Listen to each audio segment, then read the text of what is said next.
All right, y'all. I have some very interesting things to share with you today. We're not going to go in stores. It's too beautiful out. It's supposed to reach 80 degrees today in Columbus, Ohio, middle of March, March 14th to be exact. So I want to try to spend as much time outside as I can. So I'm going to show you some of the things that I've already purchased that I didn't catch on film, things I hope you find when you're outsourcing at thrift stores. Garage sale season is coming up, estate sales, wherever it is you do your sourcing. So we are staying inside. I'm going to share some of these things with you, and then I don't know. I'm gonna go get some sun. All right, let's start it off with a banger. And I am so glad that I found this because this was the last item that I found in a trip to a store where everything was slow that day. I just couldn't put my one foot in front of the other. I felt like I couldn't find anything. This is a big time bolo, and that will sell year round. So Hello Kitty Sanrio. Hello Kitty is an $80 billion brand. I mean, it's massive. Still extremely popular. I have found some of their Build-A-Bears that are like $60, $70, $80, even more. This one takes the cake though. This is a Halloween Hello Kitty from Gemmy, 2015. I don't know if you can see the red tag on there. It cost me $7.99. It's a 2015 door greeter, right? So it stands up. It's a little bit on the heavy side. Since September of 2024, 3 of these alone have sold all brand new with tags for over $150. There was $150, maybe $160, and then $175. All 3 of those listings, in addition to that high sale amount, were shipped for a minimum of $35 all the way up to $55 because it's pretty tall. I'm going to be able to ship it for way cheaper. But what I'm going to do is I'm going to list it at $175, and then the shipping will be like $15, $20 depending on how I can not Frankenbox it, but like bend it a little bit because she's kind of stiff and tall. So I don't know exactly how it's going to look when it ships.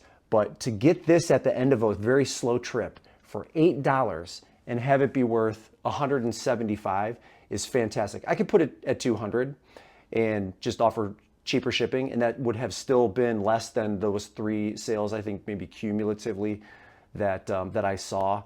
But I think I'm just gonna price it at $175 because that's the top of the market, brand new with tags, and then try to get it shipped for like $15. So amazing find. Hello Kitty is cool because it's still, I don't know if abundant is the right term. I find a lot of it, and again, as with everything, not every single Sanrio item you find is going to be worth something. But there's enough Hello Kitty still out there. So it's like there's a good amount of supply, and so much of it sells for high dollar amount. So if you see this Halloween greeter, this is a year-round seller, big money, even if you don't get it with the tags, $130, $140 pre-owned, look for it, pick it up, list it, get it sold. Next game here, I swear, I think at least once I have passed this up in a store, and I'm not gonna do that anymore. The game is called Klask. It is a Danish game, and it's sort of like a cross between like air hockey and foosball. So you have, one person on one side of the board and one on the other, and you've got a little magnetic figure piece that you hit a ball back and forth. It's basically just like that. It's like you're trying to get the ball into your opponent or the other person across from you's cup. It's an interesting game, and I had no idea how popular it was. So they had this marked $5, and pre-owned it's going to sell for probably $35. If you find it brand new, depending on if you're offering shipping or not, it still sells in the $60 range, but lots of consistent year-round or month-round sales. So I just know one of you is going to find this in one of your stores. And it's going to ship in, just looking at it, like a 16 by 12 by 5 box of some sort. And it's a little bit, because it's made out of wood, it's a little bit on the heavy side, but shipping isn't a problem. This is a good seller, a good consistent seller, and I know it's on the shelf in one of your stores. So look for this. This is a great one. It only cost me $5. I'll turn that into 35. This is a good find. I told you I'm trying to do more purses, handbags, crossbodies, trying to get better at it. This brand was new to me not too long ago. I don't know if you can see it. It's Amy Kestenberg. Am I pronouncing it correctly? I feel like some of her bags are sold on QVC, but I went to her website not knowing anything about it previously, and it looks like they're pretty, I guess, as far as brand new leather purses and whatnot, Go, the $250 to like $450 range seems reasonable if you compare it to, you know, some of her competitors that are like in the $600 range up to $1,000. So I don't know, you know, if you call this a like a high-end luxury brand. Some of you that know this better than I do are going to have to articulate that. But I found two of these bags that came out on a cart in a thrift store, and I have already sold the first one, which was like an All for Loves bag of some sort that I had listed for 120, and I took an offer of 90. I'll take 90 for this one as well. I have them both listed at $120. So it has, I don't know, studded handles, some, I don't know if you want to call this a tassel because it's just two hanging strings, but it's in great condition. Whoever owned these used them very infrequently. Photographed great. They got a little fold over top. I don't know if there's a keyword for that, maybe fold over, if that even matters, but $120 I have it listed for. But like I said, I would take 90 for it. Just one of the things one of the categories that I'm trying to learn a little bit more. Like, I'm a dude. I don't know purses and all that type of stuff, but these were really clean and they looked and felt higher quality. So from that standpoint, to me, it was a no-brainer to pick them up, at least before doing the research to know if the brand has actual value. But yeah, I already sold the other one for 90, and if this one sells between 90 and $120, I will be very happy. So like I said, photographed well, great condition, and both of those purses cost regular price, which was $6. There was a time in my entrepreneurial ventures, if you will. It's just so funny using that term because I'm not an entrepreneur. I haven't created anything, but where I thought I was going to buy one of those snow cone trucks, like a food truck, and it got to the point where I was actually formulating my own syrups. I mean, you know, keep the dream alive, right? Always keep dreaming. Anyway, that fizzled out, but and it's funny because I have neighbors not too far from me that own one of those like snow cone franchises. They're always at the pools, they're always at the events, but this reminded me of that. So this is a little Snowy 2 snow cone or ice shaver is what they're calling it. I haven't tested this yet, and I don't know if you can see the tag, it only costs $9.99. One of the issues that I think I'm going to have, but I don't know any better because I've never sold one of these before, and they're really small. I mean, it's heavy, but it's small and compact. I'm just sitting on a shelf in a thrift store. See the top? See how that's not closing? Like, I don't know if it's supposed to be loose like that or not. So maybe that's an issue. But once I test it and go through the motions, read the instructions, go online to see if I can learn anything additional, this is $100 pre-owned. So these are great machines and the timing is great, right? Spring going into summer. So I expect it to sell pretty quickly, between $80 and $100.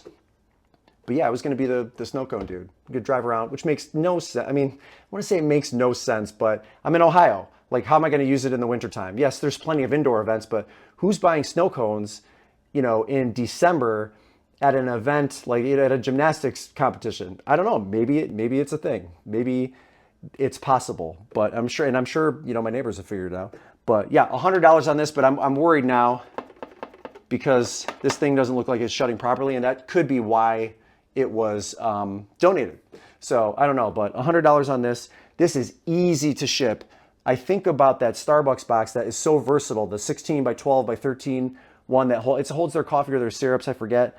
But this will fit in there, and I'll break it down a little bit of bubble wrap, you know, protect it, get it shipped in one piece. But yeah, $100 on the little Snowy 2, if you find that one.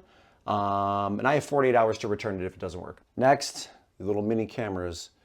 These little suckers can be a gold mine, I'm telling you. This one is a Canon PowerShot ELPH 100 HS, marked $4.99. Comes with a like little protect. I mean, it didn't come with it. It's just, this is how I found it. Blue, 12 megapixels, I think. Now it comes with the battery and then an HD, like a memory stick, a memory stick. You don't need the memory stick if you sell these.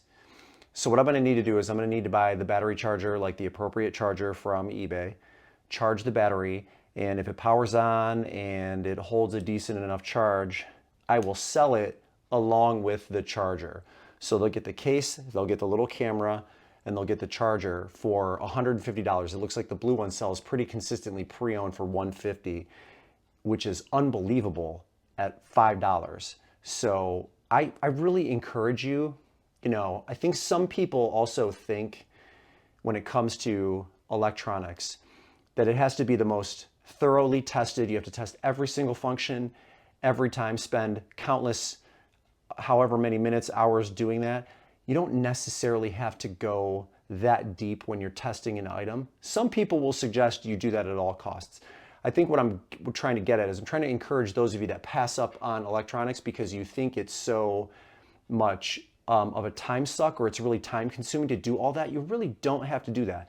I will test a little bit more thorough than the next person in a lot of cases, but there are plenty of times where if there's just a few functions, I'm just powering the thing on, making sure the battery does hold a decent enough charge, and then list it and sell it. So if you're passing these up, please stop doing that. It's going to take nothing more than me waiting another couple of days to get a battery charger, popping the thing in there, and this will sell very fast for $150. Isn't that amazing? They come in all sorts of different colors, but looks like blue, $150 pre-owned, and it'll be out the door at $5. So keep picking those things up. And there will be instances where you'll find a camera that doesn't have the battery. There are listings, if I remember correctly, on eBay where you can get the battery together with the charger, and it can be just a generic one. It doesn't have to be a Canon branded one. Let me look at this battery now that we're talking about it. So this is the actual Canon brand battery, but it doesn't have to be. It can be just the generic one that comes with the battery charger that you plug right into the wall. It'll cost you like $10, $11. So we're talking $150. It's absolutely worth it to pull the trigger on that and wait a little bit longer, but stop passing these up if you're passing them up. Like I said before, you don't need the memory card in there.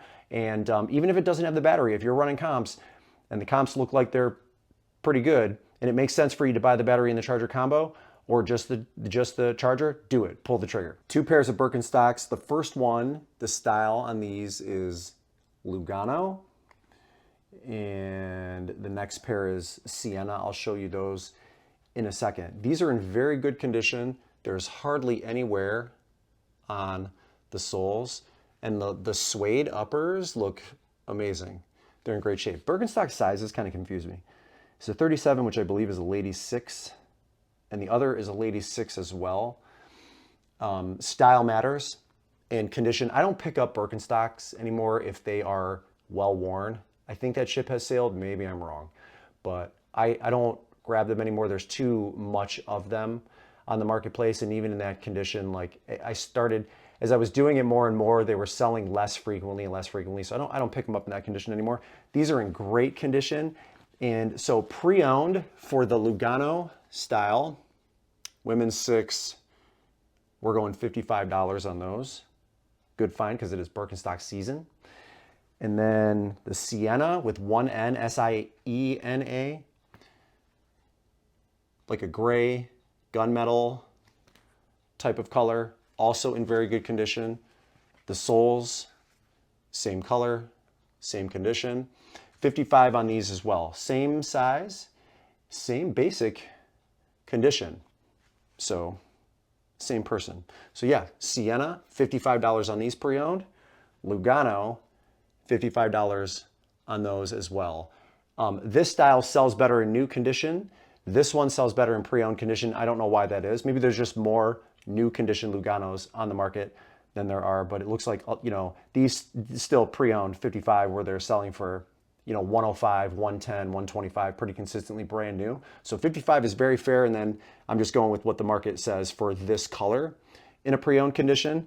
55 on both. $110 for a pair of shoes, 2 pairs of shoes that cost $5.99 each. You can't beat that. So like I said, I'm pumping the brakes on the poorer condition Birkenstocks, but these are in great condition and I expect them to sell pretty quick. You hear the birds chirping, I hear the kids playing. It is just amazing outside, and that is all I have for you today. Thank you so much for tuning in. We'll catch you in the next one. Take care.